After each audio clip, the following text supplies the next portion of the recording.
والصلاة والسلام على رسوله الكريم أما بعد أعوذ بالله من الشيطان الرجيم قل هل أنبئكم بالأخسرين أعمالا الذين ضل سعيهم في الحياة الدنيا وهم يحسبون أنهم يحسنون صنعا۔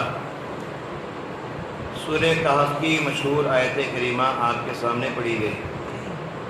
اللہ تعالیٰ نے ارشاد فرمایا، اے نبی صلی اللہ علیہ وسلم، آپ لوگوں سے کہہ دیجئے، کیا میں تم کو نہ بتاؤں کہ اعمال کیسے برباد ہو جاتے ہیں، تمہاری نیکیاں کیسے بیکار ہو جاتے ہیں، کیا تم کو میں بتاؤں؟ دیکھیے کیا ہے، الذین ضل سعیہم فی الحیاۃ الدنیا، وہ لوگ جن کی محنتیں، جن کی کوششیں اور جن کے اعمال بیکار ہو گئے دنیا کی زندگی میں، وَهُمْ يُحْسِنُونَ أَنَّهُمْ يُحْسِنُونَ صُنْعًا وَهُمْ يَحْسَبُونَ أَنَّهُمْ يُحْسِنُونَ صُنْعًا، اور وہ لوگ یہی گمان کرتے رہے، یہی یقین کرتے رہے کہ ہم لوگ اچھے کام کر رہے ہیں، حالانکہ ان کے وہ کام اچھے نہیں تھے بلکہ بیکار کے کام تھے، اس لیے محنت کر کے محنت بیکار ہو گیا۔ تو اس آیت کریمہ میں اللہ تعالیٰ ہمارے نبی کو یہ حکم بتانے کے لیے کہا کہ کیا میں ایسے لوگ نہ بتاؤں جو عمل کر کے بھی گھاٹے میں رہے، عمل کر کے بھی گھاٹے میں رہے، نقصان میں رہے۔ اچھا، یہ کون لوگ ہیں؟ یہ دو قسم کے لوگ ہیں، دو قسم کے لوگ ہیں جو عمل کر کے گھاٹے میں رہتے ہیں۔ پہلی قسم تو وہ جن کو ہم شرک کہتے ہیں، شرک کرنے والے کتنی بھی نیکیاں کریں سب کے سب بیکار اور برباد ہو جاتے ہیں۔ مثال کے طور پر ابو طالب ہے، کتنے نیکیاں کیے مگر کیونکہ وہ مشرکوں کے دین پر تھے اس لیے ان کی نیکی ان کو کام نہیں آ سکتی۔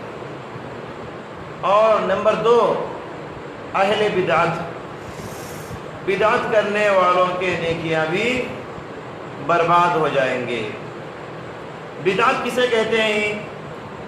دین میں ثواب کی نیت سے کوئی نیا کام ایجاد کرنا۔ دین اسلام کے اندر نیت ثواب کی ہے لیکن کام وہ ہے جو نبی نے نہیں کیا، کام وہ کر رہے ہیں آپ جو نبی نے نہیں کیا، صحابہ نے نہیں کیا، نیا کام کر رہے ہیں آپ۔ اور نیا کام میں نیت کیا ہے؟ ثواب کی نیت، جس کو کہتے ہیں بدعت۔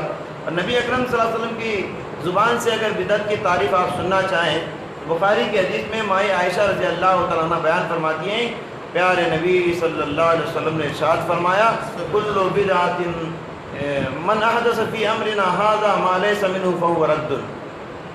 پیارے نبی نے فرمایا، جس نے میرے دین میں کوئی ایسا نیا کام پیدا کیا جس کا حکم ہم نے نہیں دیا تو وہ کام مردود ہے۔ جس کا ہم نے حکم نہیں دیا وہ کام آپ کر رہے ہیں، وہ کام مردود ہے، یعنی وہ کام ریجیکٹ کر دیا جائے گا۔ محنت کریں گے آپ نیکی سمجھ کر مگر وہ نیکی نہیں ملے گی بلکہ آپ کو بدعت کرنے کا گناہ ملے گا۔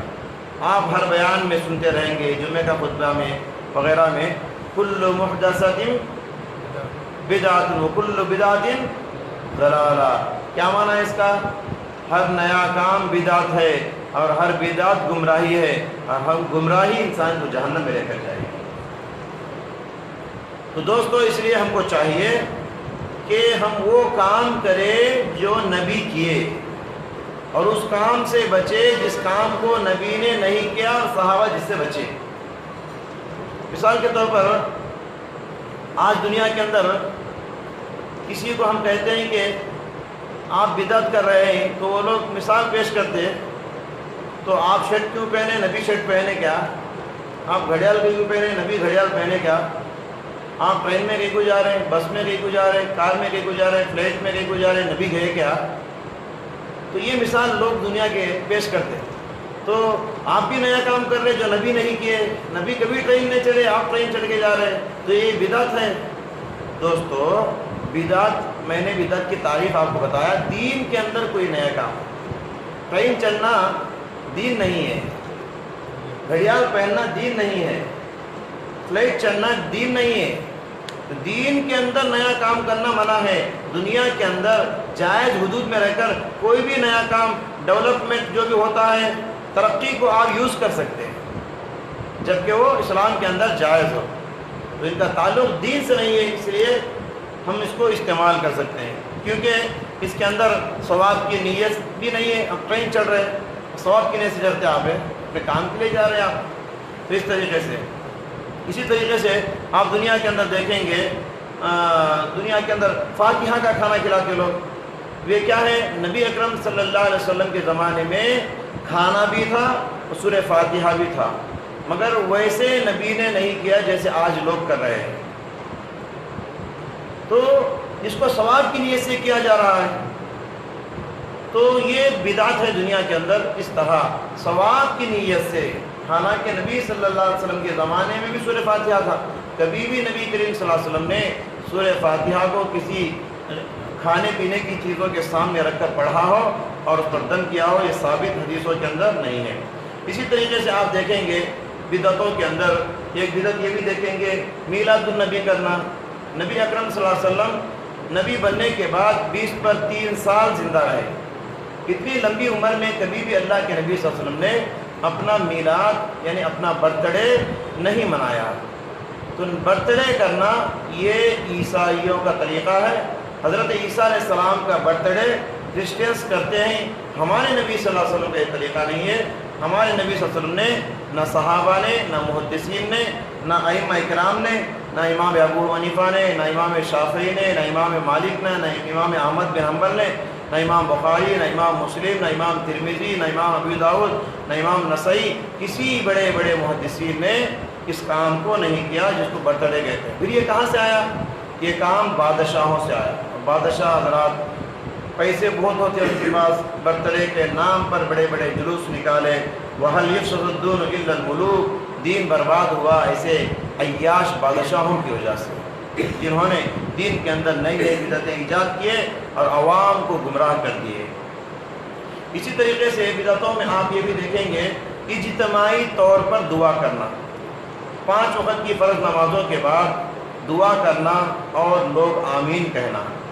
ہمارے نبی صلی اللہ علیہ وسلم کی پوری زندگی میں کوئی آدمی یہ ثابت نہیں کر سکتا کہ اللہ کے نبی فرض نماز سلام پھیرنے کے بعد اجتماعی طور پر زور زور سے دعا پڑھے ہوں اور پیچھے صحابہ کرام آمین آمین کہے ہوں۔ یہ پوری زندگی میں نبی کی کوئی ایک حدیث بھی ثابت نہیں کر سکتے کہ نبی نے ایسا دعا کیا ہو اور صحابہ نے اس کو آمین کہا ہو۔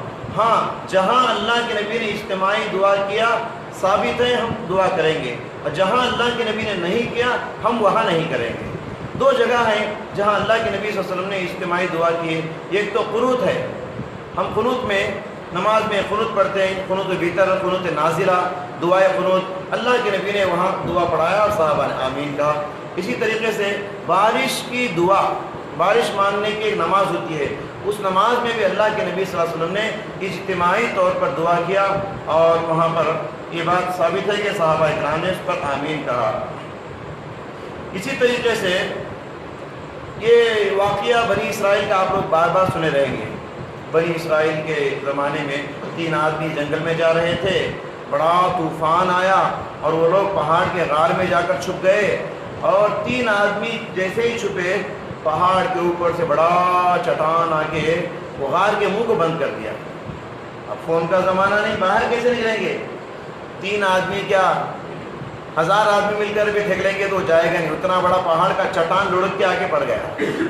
اب 3 آدمی، ان کو یقین ہو گیا کہ اب نہ کھانا نہ پانی، ہم لوگوں کو تڑپ تڑپ کر مرنا ہے۔ یقین ہو گیا ان کو، اب ہمارے لیے کوئی راستہ نہیں ہے، جنگلوں میں چیخنے پر کوئی آنے والا نہیں، یہاں پر مر جانا ہے ہم کو، یقین ہو گیا۔ اتنے میں ان کے دل میں ایک آئیڈیا آیا، تینوں نے سوچا کہ ہم تینوں اللہ کے پاس اپنی اپنی نیکیوں کا واسطہ دے کر اللہ سے دعا کریں گے، اے اللہ ہم نے فلاں نیکی کیا، ہماری نیکی تجھے پسند آئی تو یہ پتھر کو ہٹا دے، جانے کے لیے راستہ دے دے۔ تو 3 آدمی الگ الگ تینوں مل کر اللہ سے دعا کی، انفرادی طور پر، اجتماعی طور پر دعا نہیں کیے بلکہ انفرادی طور پر دعا کیے، تو اللہ تعالیٰ نے پتھر کو ہٹا دیا اور تینوں باہر نکل گئے الحمدللہ۔